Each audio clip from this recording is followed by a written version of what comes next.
Fear doesn't always look like panic. Sometimes it looks responsible, practical, even intelligent. You tell yourself you're thinking it through, but what you're really doing is delaying. Not because you're unprepared, because you're afraid of what it might cost. Respect, approval, comfort, control. Fear isn't loud in adulthood. It's subtle. It shows up before difficult conversations, before taking a risk, before setting a boundary, before choosing yourself. And it disguises itself as caution. The Stoics understood something most people miss. Fear is rarely about danger. It's about identity.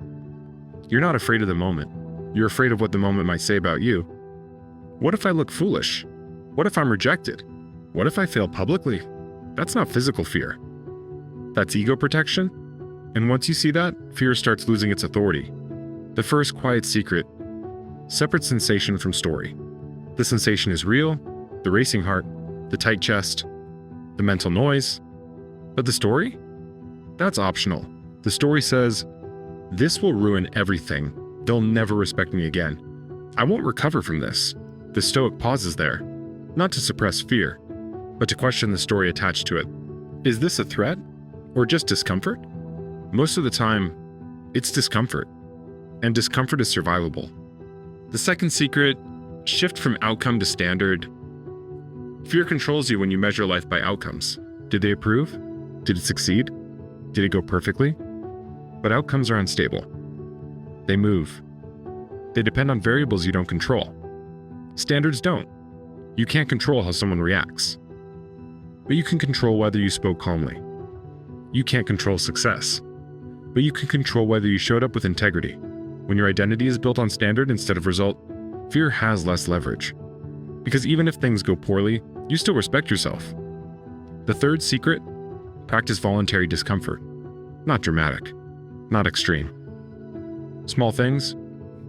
Speak up once, send the message, hold the boundary, sit in the silence instead of filling it. Each time you do, you collect proof that awkward moments don't destroy you. Proof that tension passes. Proof that your nervous system stabilizes. Fear thrives on unfamiliarity. Exposure shrinks it. You don't need bold moves, you need consistent ones. The fourth secret: narrow the frame. Fear zooms out. It shows you the worst possible timeline. Embarrassment, failure, long-term regret, social fallout. But strength zooms in. What's required right now? One sentence, one breath, one decision. That's it. Fear wants the full staircase. You only need the next step. And when you reduce your focus to the present, fear loses its dramatic narrative. The fifth secret: detach fear from identity. Feeling fear does not mean you are weak. It means you are human. But obeying fear repeatedly does shape identity. Every time you shrink, you reinforce a pattern. Every time you act despite fear, you rewrite it. This is where everything shifts. You don't wait to feel confident. You act in alignment with who you want to be. Confidence is not the cause of courage. It's the result of it. The Stoics didn't eliminate fear. They reduced its influence. They understood something simple: emotions are visitors. Character is structure. Fear visits. Character remains. When you build your life around character, how you speak, how you respond, how you carry yourself, fear becomes background noise, not a dictator. You may still feel the surge before a difficult moment, but instead of retreating, you hold steady, not aggressively, not dramatically, just firmly. And something subtle begins to happen.